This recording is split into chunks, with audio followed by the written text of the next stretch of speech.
All right, my man. State your name. Let them know you on Nickavelli TV. Nickavelli TV, you know who it is. It's a shot. Part 2.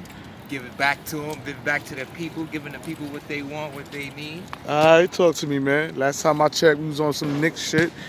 You know, you was putting your input in. Right. What you think about these Knicks so far, man? So they just took a loss last night. I mean, I definitely picked against the Knicks last night, so thank you, New York. But damn, you already started New Year's off right. Oh yeah, definitely. You started off wrong, man. I gotta make more money. Damn, man. Point guard. Listen, we don't have a point guard, like a true point guard. Like Frank Ntilikina can't shoot. Alfred Payton can't shoot. You see them sit there tippy-toeing around the paint. Like the Knicks would have pulled that game out. Yeah, we was missing 2 of our top scorers. I feel like Julius Randle didn't play against the Pelicans, and Marcus Morris didn't play against the Pelicans. But if we have point guards that can literally make a mid-range jump shot. So who you impressed with? You saying Alfred Payton can't shoot? Yeah, he can't. You saying Frank Ntilikina can't shoot? How you feel about Dennis Smith Jr.? Dennis Smith Jr., he got a lot of potential, but the problem with Dennis Smith Jr. is he's not a pass-first point guard. So when he get in the game, he's taking buckets, which he should. If you remember Trey Burke coming off the bench for us a couple years ago. Go ahead. What's up, man? Go ahead, bro. Go ahead. But yeah. Other than that, I just think once he gets healthy, if he get the right mindset, because we got an interim head coach right now, some dude named Mike Miller. I've never seen him before in my life. Speaking of Mike Miller, how you feel about Mike Miller? I mean, for a manager, sure. Like he looked like a damn water boy, if you ask me. He looked like somebody that should be getting towels, water. Right. Should be handing the coach the what do you call it, the clipboard on timeouts. You don't need to be touching the clipboard. You can just pass it off to the person that needs to touch it. But I'm saying, like, when you talk about coaching, would you agree that he's out coaching on Fizdale? Is he out coaching Fizdale? I think he's putting more effort into Fizdale because he's a little hungrier. Fizdale, like regardless of whether Fizdale or not got fired, he's gonna get his money. So you got Mike Miller who's trying to make money. So those are two different attitudes. I don't judge their performances off of 2 different attitudes. Because if you got a 2-20 record and you hungry, and I had a 4-20 record and I knew I was gonna lose, I mean, you gotta weigh that. The metrics on that means my 4-20 was better than yours because I wasn't trying, and I did the same thing you did. Relax, girl. Now, hold on. You gotta be. Now you said something about Frank Ntilikina. Said you don't like Frank Ntilikina shooting, but would you admit that he's a better player this season than last season? Supposed to last season? Yeah, I think he's smarter. I mean, age is undefeated. If you're not learning as you're getting older, I question who you are as an intellectual. So yeah, he's getting better, but in terms of what did he work on? Now we got to break down skills. What exactly did he work on? Did he work on his left hand? No. Did he work on his jump shots? How much so? I don't know, because I still see you taking the same timid little floaters and shots around the paint. If he could just develop a consistent floater, something that people are gonna like have to honor, have to worry about, like anything of that nature, he'll be fine. But he looks just scared. Look, he's just trying to manage. So what you think about his confidence as far as in the paint? As far as him trying to become aggressive? I mean, I think he's becoming more aggressive, but I just think the situation that New York has, or the situation New York is in, nobody is really pressing for urgency because everyone is expecting to lose already. Like, yeah, they'll compete, but all in all, the overall morale of the team, you can see it when they step on the court. Like, yeah, we might not pull this game out. Even last night, I was watching last night from the jump ball to the end. You can see portions of the game where they're like, all right, well, we can compete. They'll bring the game within 1. J.J. Redick or somebody will shoot a 3. Somebody that can actually shoot a 3. Please go hire some sharpshooters in New York. Whoever, Steve Mills, whoever you are. Go get somebody that can just shoot the ball. Remember Steve Novak? Steve Novak, I swear to God, Steve Novak averages more points than half of these dudes on the bench. And I didn't see Steve Novak play a whole lot. Like, somebody that could just spot up and shoot. You need people that have their roles defined. Like Ntilikina in the paint, his confidence. He don't got nobody else to pass the ball to that he knows gonna knock down that shot. So that's rough. Like, now, as far as you get back to Frank Ntilikina, because I was hard on him too, but I'm starting to see that he's starting to get other players involved. You see the chemistry he's starting to develop between him and Mitchell Robinson. That's what he does, though. That's what he does. Mitchell Robinson is who I like. Talk to me. Mitchell Robinson, the effort that Mitchell Robinson brings every possession, not just every game, every second of every game. That's the type of people that we need to build around. Like Frank Nicotino will bring you the effort, but Mitchell Robinson knows what he does really well. If you're not gonna box him out, he's gonna crash that glass. If you're not gonna cover the paint, if you're not gonna close out, he's gonna dunk on you. He's gonna slam it on you. Like things that when you have a defined go-to move, defined go-to activities that you know you're great at, listen, you'll go a long way for you. Frank Nicotino, we don't know what he's great at. Like, what is he really good at? I don't know. Ball handling. Defense. Is he really good at defense? Because talk to me. Lonzo Ball hit 4 or 5 threes last night. 4 or 6. Who was guarding him? I don't know. Wasn't Frank Nicotino. He need to go. He need to do something. Kevin Knox, man. Oh, Kevin Knox will let me down, but I think it's because Kevin Knox doesn't know. It's the same thing with RJ. Somebody said if you put Kevin Knox at the 4, he'll blossom. Kevin Knox at the 4. It depends. Kevin Knox is like 6'7", 6'8". You can play that in today's game. Like, that's not a problem. Would he blossom? I mean, it'll take some pressure off him because the people guarding him should not be able to guard him at that point. But I just think it goes back to who's really feeding him the ball in the spots that he needs to be fed. Like, when you don't got people that know their roles, that know their job, like you tell me Frank Nicotino get everybody get everybody involved. He does. But when you don't know, like he's still developing that chemistry, and I understand that. But when you don't give people the ball in the spots that they need it, like Kevin Knox, he's not just a corner spot-up shooter. He's shooting one of the worst percentages this year on corner 3. He's not a corner spot-up shooter. So yeah, he has to improve that. So he's gonna go through some progressions because that's how you get better. You gotta fail to get better. But that's not what you do. But for the most part, when you speak of Kevin Knox, you would say that he's at float. Yeah, I mean Kevin Knox is young, like. He's young. I don't expect him to average 25 a game his second, third year. That's not something I expect. I just need him to work on his fundamental skill. Get that IQ down packed. When you get in the game and you know, oh, smaller dude's on me, I'm going to bake him. Taller dude on me, I'm going right by him. When you have that confidence to know that that's going to happen, everything else will flow.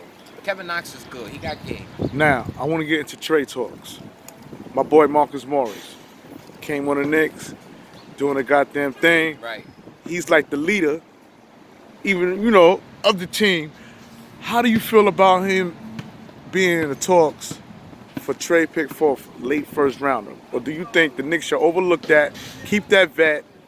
Like, where do we go with Marcus Morris? Should we let him go to get a nice trade pick? Or should we just keep him, being that we finally got somebody who can play and want to be in the city of New York, man?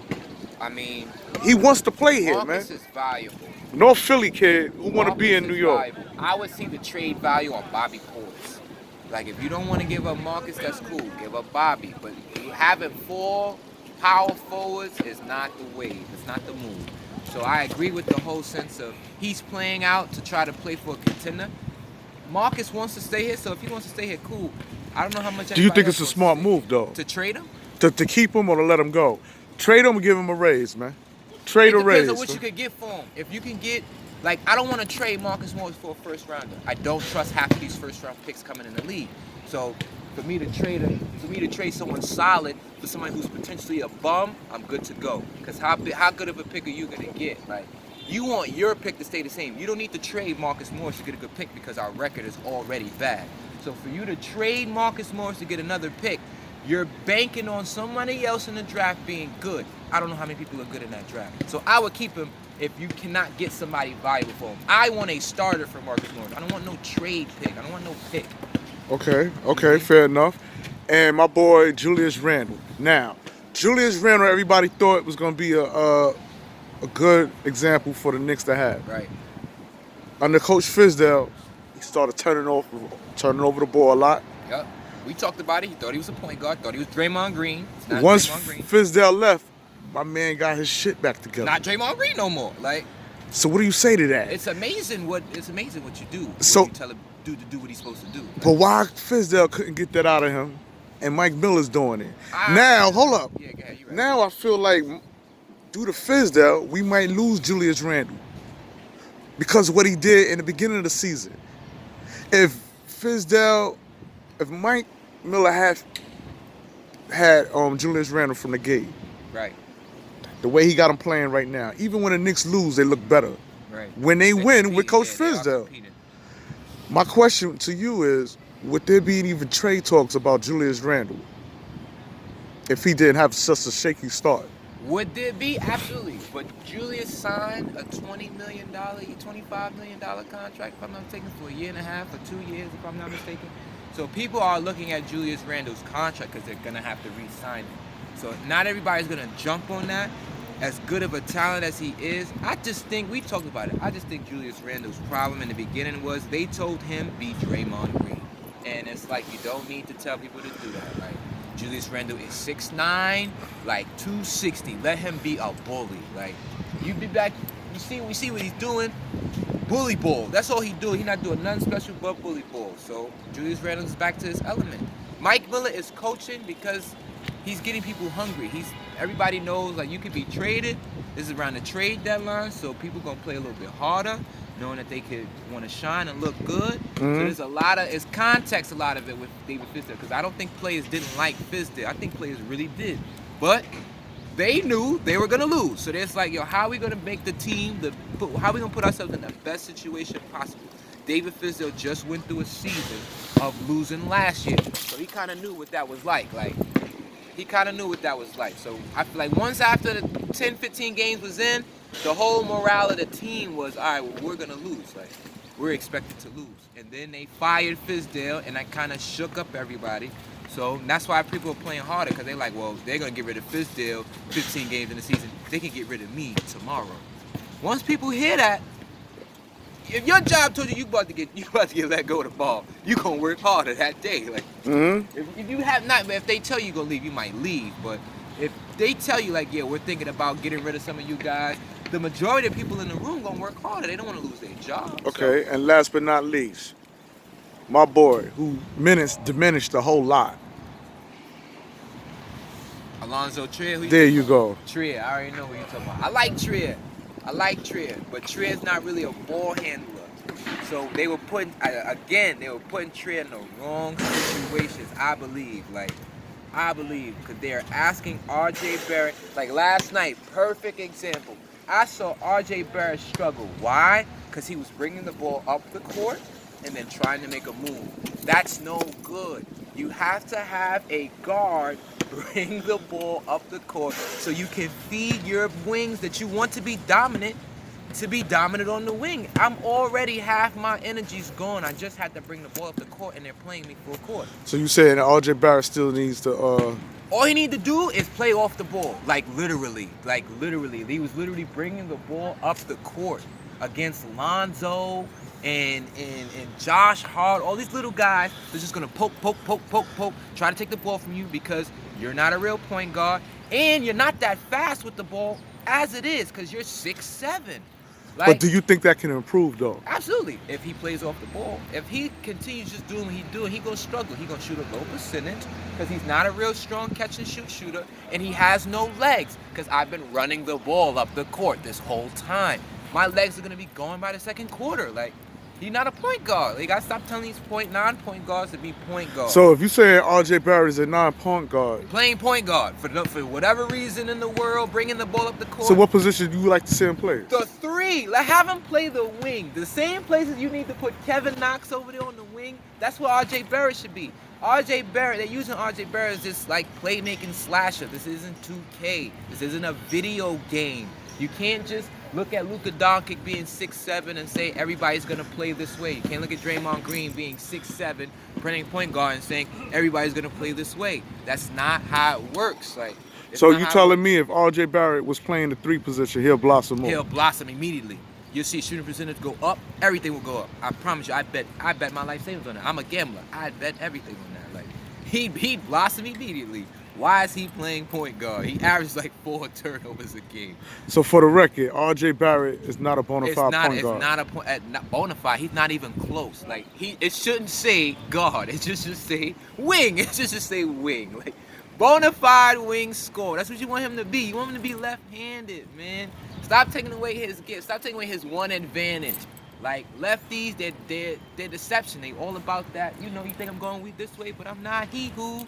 Like, let him get his game going. Let him be weird. Like, you gotta let him be weird. You're not gonna let him be what they're supposed to be. Then it's just gonna be disappointments. All right, and for the record, how far you see these Knicks? AFC? Right now? Yeah, you This see a year? playoff run. The East is weak, man. I can't see the playoff run because I don't think the priority is let's win in the playoffs. Let's get in the playoffs. I don't think that's the priority. That's why the whole Fizdale thing was confusing to me, because I think they told Fizdale that you were gonna lose. Like, your goal is to lose right now. So you saying Fizz was the fall guy? I think Fizz was the fall guy, big fall guy. Like, now we lost our coach, so now when we lose the rest of the season, we're straight. Nobody can really say anything to us because we lost our coach a quarter of the season in a way. So people don't have big expectations for teams that make such turnovers, especially middle of the season. So I think it was definitely a fall guy situation. Oh yeah. All right, my man. I want to thank you for coming on Nickavelli TV, dropping these Knick gems, you know, for 2020. To all my viewers out there, make sure y'all like and subscribe, share the content, and we out. Peace. Love y'all.